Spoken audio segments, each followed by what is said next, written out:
Good morning.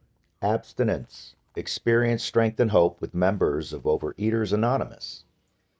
This one's entitled Abstinence Has No Boundaries. 5 years ago, when I was first deciding what my abstinence would be, I followed my own personal guidelines. First, my abstinence had to be livable. To me, that meant that I could continue it for a lifetime. Secondly, I had to be able to eat out and still maintain my abstinence. Thirdly, I had to be able to eat abstinently anywhere in the world. 2 years later, and newly at maintenance weight, that third part came in very handy when I learned my husband had received orders to go to Japan for 3 years. I was so excited about the move.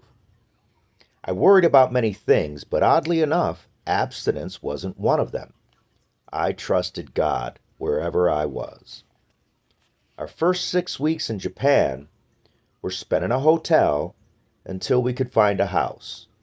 Unable to cook, I ate out 3 meals a day.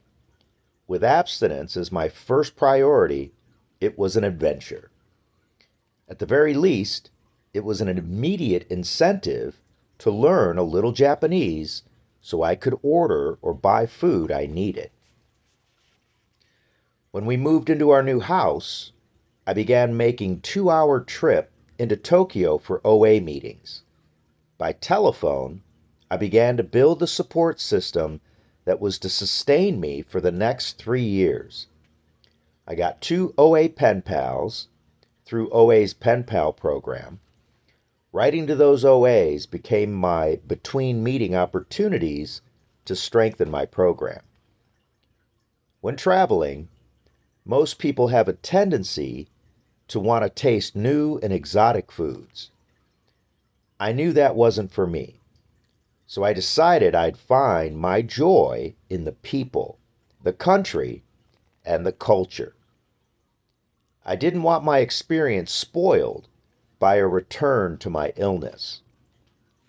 Japanese women, as I was to discover, love to extend hospitality with food, so I was often in a position of having to refuse food. At first, I learned how to say, "I don't eat sugar," in Japanese, but then they were confused when I refused non-sugar foods. I learned to explain my 3 meal a day abstinence. Sometimes I showed my fat pictures and explained that I didn't want to return to my former size. Eventually, my friends learned to offer me only coffee or tea. The most humorous experience in this regard was when one Japanese friend asked me why, after 3 years of dieting, her understanding of my abstinence, did I still look the same? I hadn't considered that it would confuse anyone if I said I was on a diet. She'd probably wondered why I just didn't give up or at least try a more successful diet. I'm so thankful for my early years in OA when I had heard other members say, "My disease doesn't take a vacation from me, so I can't take a vacation from abstinence." Since I didn't want to lose my abstinence during my time in Japan, I used the tools, worked the steps, and left the rest to God.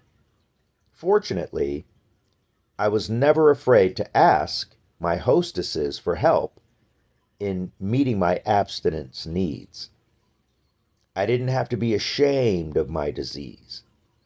I came home a few months ago. I hadn't changed in size, but inside I had grown. I am so grateful I have a portable program and I can carry it anywhere. This is from a member in Olympia, Washington. Have a great day.